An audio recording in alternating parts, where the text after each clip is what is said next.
আসসালামু আলাইকুম, কেমন আছেন আপু ভাইয়েরা? আশা করি সবাই ভালো আছেন। আমি কোথায় আসছি অবশ্যই জানেন আপনারা। আর যারা যারা আমার ভিডিও দেখছেন তারা অবশ্যই জানেন, আর যারা এখনো আমার ভিডিও দেখেন নাই তারা অবশ্যই দেখে নেবেন। আমি আসছি আমার মামাতো ননদের বিয়ের অনুষ্ঠানে। আজকে বিয়ের শেষ দিন বলতে গেলে, আর আজকে সবাই চলেও যাবে কারণ ছোটখাটো বিয়ের অনুষ্ঠান হুটহাট করে হয়ে গেছে। গ্রাম অঞ্চলে হয় কি, বিয়ের যে পরের দিনটা, ওই দিনটা ছেলে মেয়েকে একসাথে গোসল করানো হয়। শহর অঞ্চলের মানুষ বলে এটাকে গায়ে হলুদ, আর গ্রাম অঞ্চলের মানুষ এটা বলে তেলই বলতে গেলে।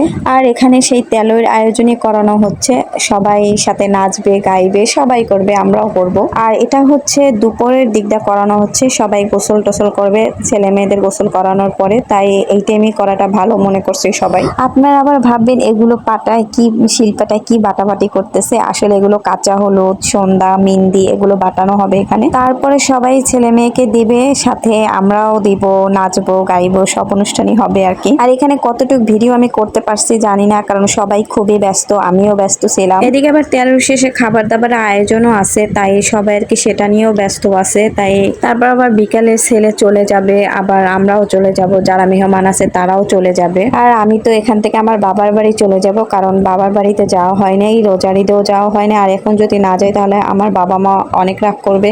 ওদিকে নাচ গান শুরু হয়ে গেছে, আর এদিকে আমার মেয়ে বাসায় রুমে ভিতরে বসে বসে বিড়াল নিয়ে দুষ্টামি করতেছে। সে বিড়াল এতটাই পছন্দ করে, দেখলেই সানাসানি শুরু হয়ে যায়। আর এত বিড়ালের বাচ্চা মানে আরো বেশি খুশি হয়েছে, তাই আর আমি ওকে বেশি করিনি, কারণ আমি পাশেই ছিলাম। আর বিয়ের অনুষ্ঠান বলতে সবাই অনেক ব্যস্ত থাকে, তবে আমার মেয়েটাই ব্যস্ততার মাঝেও কাউকে তেমন একটা কোনো বিরক্ত করেনি, লক্ষ্মী মেয়ের মতো বাসার ভিতরেই ছিল, কোনো রকম কান্নাকাটি করে নাই, কাউকে বিরক্ত করে নাই, আর সবাই ওর খেয়াল রাখছে। আর এদিকে ছেলে মেয়েকে নামানো হয়েছে, হাতে মেহেন্দি দিয়ে বসানো হয়েছে। আসলে কিছু কিছু গ্রাম অঞ্চল আছে বিভিন্ন ধরনের রীতি মানে, আর এটাও আমাদের একটা রীতি বলতে গেলে। ছেলে মেয়েকে হাতে মেহেন্দি দিয়ে বসায় রাখবে, তারপরে গোসল করানো হবে আর কি, গায়ে হলুদ দেওয়া হবে। আর এদিকে ছেলের যত বন্ধু মানে যারা যারা আসছে সবাই আর কি এসে বসছে। আর এখানে কিন্তু গানের নাচের অনুষ্ঠানও হচ্ছে আর কি, সবাই যে যার মতো নাচতেছে, মুরব্বীরাও নাচতেছে।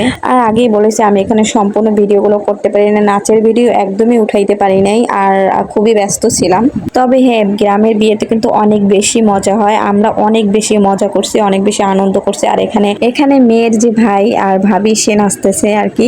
এখানে তেলের যে অনুষ্ঠানটা সেটা শেষ করে মেয়ে ছেলেকে উঠে দেওয়া হচ্ছে, আর খাবার দাবারের যে আয়োজনটা সেটা তাড়াতাড়ি করানো হবে, কারণ ছেলের যে আত্মীয় স্বজনরা আসছে, তারপর বোনরা আসছে, তারা আর কি খাওয়া দাওয়া শেষ করে চলে যাবে। আর আমাদের যে বাসার যে আত্মীয় আছে তারাও আর কি চলে যাবে, আর আমি তো অনেক দূরে যাব, তাই আমিও খাওয়া দাওয়া করে বের হয়ে যাব। যেহেতু মেয়ে নিয়ে বের হব তাই আগে ভাগেই চলে যাব, কারণ রাত্র হলে যেতে খুবই সমস্যা হবে। তবে বিয়ের অনুষ্ঠান বলে কথা, মানে যেতে ইচ্ছা করে না, তারপর যেতে হবে। আর এদিকে আমি রেডি টেডি হয়ে গেলাম খাওয়া দাওয়া শেষ করে। এদিকে বাবুকেও খাওয়া দাওয়া করে রেডি করাইছিলাম, আর এর ভিতরে ও একটু লেট হয়েছে বলে ঘুমাইয়ে পড়ছে। এদিকে সবাই আর কি খাওয়া দাওয়া শেষ করে গল্প করতেছে, কেউ বাসায় যাওয়ার জন্য রেডি হচ্ছে আর কি। এগুলো সব ছেলের বোনরা, এরাও আমার পরে বের হবে আর কি, সবাই যাওয়ার জন্য রেডি হচ্ছে। আর ভিডিও যদি ভালো লেগে থাকে অবশ্যই অবশ্যই কমেন্ট করে জানাবেন, আর হ্যাঁ ভিডিও দেখার পর অবশ্যই লাইক দিবেন। আপনারা ভালো থাকবেন।